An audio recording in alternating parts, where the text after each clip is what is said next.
AP government Telugu వచ్చేసి చూస్తూ ఉన్నాము. 5వ తరగతి పద్యరత్నాలు అష్టావధానం గురించి తెలుసుకోబోతున్నాము. ఈ యొక్క పాఠంలో వచ్చేసి మనకు పద్యాలు అనేటువంటిది చూడబోతున్నాము. ఈ యొక్క పద్యంలో వచ్చేసి అప్పిచ్చువాడు వైద్యుడు ఎప్పుడు తెగక పారు నేరును ద్విజుడున్ చొప్పడిన యూర నుండుము చొప్పడకున్నట్టి యూరు చొరకము సుమతి అంటూ ఇక్కడ మనకు చెప్తూ ఉన్నారనమాట.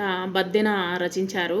ఓ మంచి బుద్ధి గలవాడ, అవసరానికి అప్పిచ్చేటువంటి వాడు, తర్వాత వచ్చేసి వైద్యుడు, ఎల్లప్పుడూ ప్రవహించేటువంటి నది కావచ్చు, లేదా మంచి చెడ్డలు చెప్పేటువంటి పండితుడు ఉన్నటువంటి ఊర్లోనే నువ్వు నివసించు, అటువంటి లేనటువంటి ఊరిలో నువ్వు ఉండవద్దు అంటూ మనకు హితోపదేశం చేస్తూ ఉన్నారనమాట. కాబట్టి ఇవన్నీ చాలా ముఖ్యమైనటువంటి విషయాలన్నమాట. ఒక మనిషికి ప్రశ్న నుండి పుట్టు పరిణతి జ్ఞానము, ప్రశ్న తోడ పెరుగు ప్రభావము, ప్రశ్న లేక ప్రగతి ప్రశ్నార్థకమ్మురా, నవయుగాల బాట నార్ల మాట, నార్ల వెంకటేశ్వరరావు గారు రచించారనమాట. ఇక్కడ మనము ప్రశ్నలు అడగడం అనేటువంటిది వెతకడం ద్వారానే మనకు ఈ లోకంలో జ్ఞానం అనేటువంటిది బాగా డెవలప్ అవుతుందన్నమాట, బాగా వృద్ధి చెందుతుంది. సో ప్రశ్నించడం వల్లనే సమాజంలో మనిషి విలువ అనేటువంటి పెరుగుతుంది. ప్రశ్న లేకపోతే ప్రగతి అనేటువంటిది శూన్యమైపోతుంది. కాబట్టి మనము ప్రశ్నించడం అనేటువంటిది చాలా ముఖ్యమన్నమాట. ప్రశ్నించడం వల్లనే మనకు అనేకమైనటువంటి సమాధానాలు మనకు దొరుకుతుంది. చంపదగిన ఎట్టి శత్రువు తన చేత జిక్కెనేని గీడు సేయరాదు, పొసగా మేలు చేసి పొమ్మనటే చాలు, విశ్వదాభిరామ వినురవేమ. ఓ వేమ, చంపదగినటువంటి శత్రువు మనకు చేతికి జిక్కాడు అనుకుందాము, అతన్ని హింసించకూడదన్నమాట. సో కీడు అనేటువంటిది అతనికి చేయకూడదు. తిరిగి ఏదైనా మంచి చేసినట్లయితే వాడికి తగినటువంటి శిక్ష అనేటువంటిది అదే నిజమైనటువంటి శిక్ష అన్నమాట. కాబట్టి మనము ఎవరిని హింసించకూడదు అనేటువంటిది మనకు వేమన పద్యం ద్వారా తెలుసుకున్నాము. మచ్చిక లేని చోట ననుమానము వచ్చిన చోట మెండుగా గుచ్చితులున్న చోట గుణకోవిదులుండని చోట విద్యకు మెచ్చని చోట రాజ కరుణింపంచని చోట వివేకులుండురే, నచ్చట మోసమండ్రు సుగుణాకార పెమ్మయ సంగదీమణి.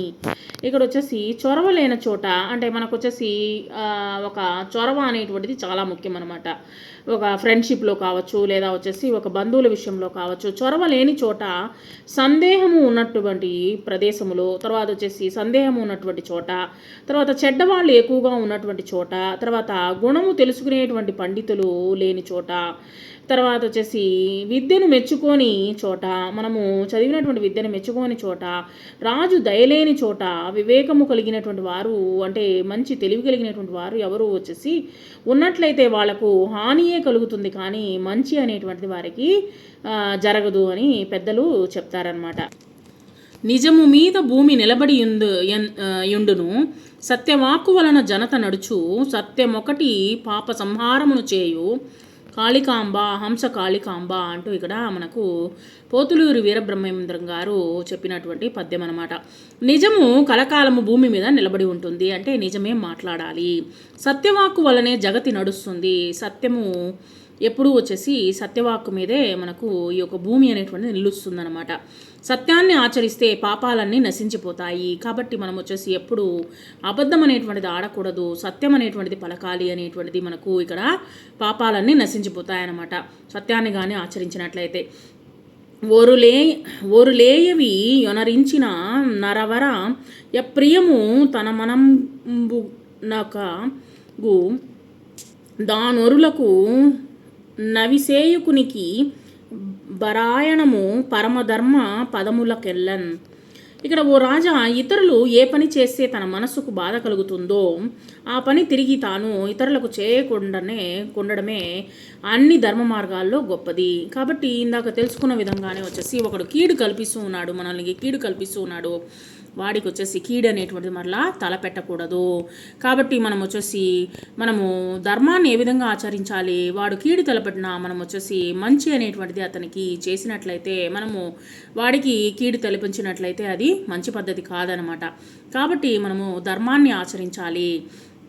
నీతియే మూలము విద్యకు, నీతియే పురుషార్థ తత్వ నిర్ణాయకమున్, నీతియే భూత ప్రీతియు, నీతి అదయు దెప్పుడొంచు నియత పదంబున్. ఏటకూరి వెంకట నరసయ్య గారు రచించారు. విద్యకు నీతియే ఆధారం అన్నమాట. కాబట్టి నీతిగా ఉండాలి, నిజాయితీగా ఉండాలి. చతుర్విధ పురుషార్థ తత్వాన్ని నిర్ణయించేది కూడా నీతి అనమాట. అంటే చతుర్వేద పురుషార్థము అంటే ధర్మము, అర్థము, కామము, మోక్షము అనేటువంటిది ఈ 4 చతుర్విధ పురుషార్థ కార్యం అన్నమాట. తర్వాత సర్వభూతాలకు ప్రాణులకు ప్రీతి కలిగించేది కూడా నీతియే అనమాట. కాబట్టి నీతి అనేటువంటిది, నీతిమంతుడైనటువంటి వాడు ఎప్పుడూ తనకు తగినటువంటి స్థానాన్ని పొందుతాడు, మంచి పేరు ప్రతిష్టలను పొందుతాడు అని ఇక్కడ మనకు చెప్తూ ఉన్నారనమాట. చదువుని వాడు అజ్ఞానుండగుడు, చదివిన సద్వివేక చతురత కలుగున్, చదువగ వలయును జనులకు చదివించేదా నార్యులొద్ద చదువుము తండ్రి అంటూ పోతన ఇక్కడ మనకు చెప్తూ ఉన్నారనమాట. భావం వచ్చేసి చదువుని వాడికి ఏమీ తెలియదు అనమాట. చదువుకోలేదనుకోండి, వాడికి ఏం తెలియదు. చదువుకుంటే మంచి చెడులు అనేటువంటిది తెలుసుకోగలుగుతాం అనమాట. కాబట్టి వివేకం కలుగుతుంది, మంచి జ్ఞానాన్ని పొందగలుగుతాము. అందువల్ల మనుషులందరూ చదువుకోవాలి. ఉత్తములైనటువంటి గురువుల వద్ద నిన్ను చదివిస్తాను నాయన చదువుకో అంటూ ఇక్కడ హిరణ్యకశిపుడు వచ్చేసి ప్రహ్లాదునితో చెప్పినటువంటి మాటలు ఇక్కడ. తర్వాత వచ్చేసి తరువుల తెరసపల బార గురుత గాంచు నింగి వ్రేలుచు నమృత మొసంగు మేగుడుద్దతులు గారు బుధులు సమృద్ధి చేత జగతి సుపకర్తలకు నిధి సహజం గుణము అంటూ ఇక్కడ భర్తృహరి సుభాషితాన్ని మనకు చెప్తూ ఉన్నారన్నమాట. ఇక్కడ వచ్చేసి చెట్లు నిండుగా రసం ఉన్నటువంటి పండ్ల బరువుతో వంగిపోతాయి. అంటే పండ్లు ఎక్కువగా కాసిందనుకోండి, ఆ యొక్క చెట్టు అనేటువంటిది బాగా వంగిపోతుందన్నమాట. ఆకాశంలో ఆధారం లేకుండా వేలాడుతూ మేఘుడు అమృతం వంటి నీటిని వర్షం ద్వారా ఇస్తాడు. అంటే మేఘాలు వచ్చేసి ఆకాశంలో వచ్చేసి ఆకాశానికి అంటుకొని ఉండదనమాట. మేఘాలు వచ్చేసి మధ్యలో ఉంటుంది. ఆ యొక్క మేఘాల్లో నుంచి మనకి ఏమొస్తుంది, వర్షం అనేటువంటిది, మంచి నీటి అనేటువంటిది ఇస్తాడనమాట. సో నిండుగా సంపదల ఉండడం చేత పండితులైనటువంటి వారు అహంకారము పొందరు. బాగా మంచిగా చదువుకున్నటువంటి వాళ్ళు అహంకారాన్ని పొందరనమాట. అహంకారం అనేటువంటిది రాకూడదనమాట బాగా చదువుకున్న వారికి. ఈ లోకంలో ఉపకారం చేసేటువంటి వారికి కూడా ఇది సహజమైనటువంటి లక్షణముగా మనకు చూడవచ్చు అనమాట. ఇవి మనము చూడవచ్చు. ఒక పాఠంలో పదాలు అర్థాలు చూద్దాము.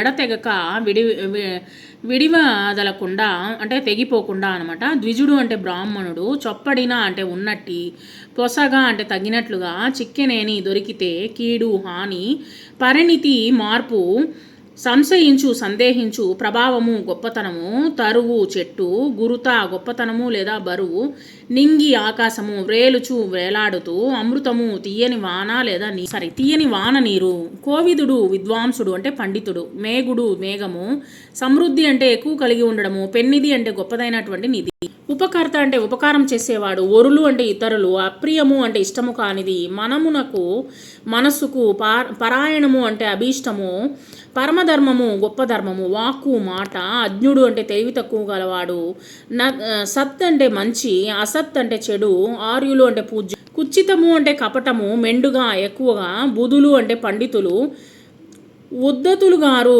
గర్వపడరు, నియత అంటే నియమము కల నిర్ణాయకము నిర్ణయించేది.